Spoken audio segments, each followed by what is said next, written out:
शंकर जी को, शिव जी को देखें तो उनकी वेशभूषा, उनका रूप, उनकी प्रतिमा हमको बहुत बड़ा संदेश देती है। क्या संदेश देती है? उनके शीश पे है चंद्रमा, जिसे अमृत का प्रतीक कहते हैं, और उनके कंठ में है जहर। दोनों को रखते हैं, एक दूसरे के दोनों विरोधी एक साथ रह नहीं सकते, लेकिन दोनों को एक साथ रखते हैं, उसी का नाम शिव होता है।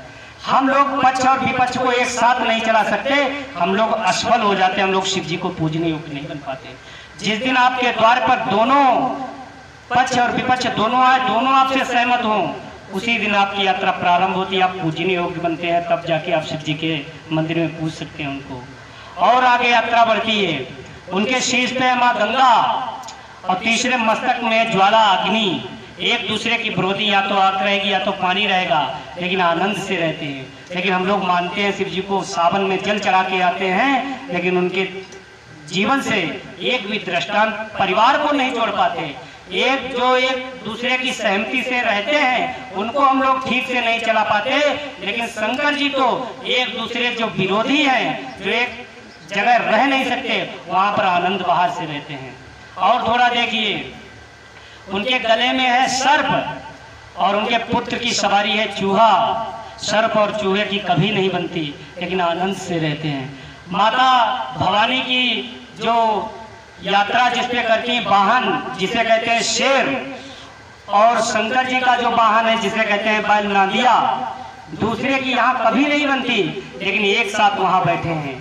देवता और असुर कभी भी एक साथ नहीं रहते, लेकिन शंकर जी के दरबार में एक साथ शादी में जाते हैं, किसी में कोई भी जरा सी भी बात नहीं होती। लेकिन हम लोग उनको मानते हैं, लेकिन उनके जीवन से हम लोग चीज नहीं उतार पाते हैं। हम लोग नवरात्रि के पर्व, आवाज तो कानों में आप सभी की जाती होगी, नवरात्रि का यदि पर्व मनाते हो, माता जी को मनाते हो, तो उनके चरित्र, उनके चित्र से हमको अपने अंदर छवि बसानी चाहिए। कैसी? उनकी जो सवारी है वो है शेर। और शेर क्या है? शेर जैसे मन है हमारा, चाहे जो कुछ कर बैठता है, चाहे जो कुछ विचार आ जाता है, हमारे विपरीत भी आ जाता है, हमारा पक्ष भी आ जाता है। वैसे शेर होता है, उसका पता नहीं कितने खन क्या कर जाए, कुछ पता ही नहीं है, वो नहीं देखता ये मेरा है या पराया है, खाया है तो खाया है, उसको किसी का डर नहीं होता। वैसे इस मन को किसी का डर नहीं होता, चाहे जो कुछ करवा देता है, लोगों की बेइज्जती करवा देता है भरे समाज में।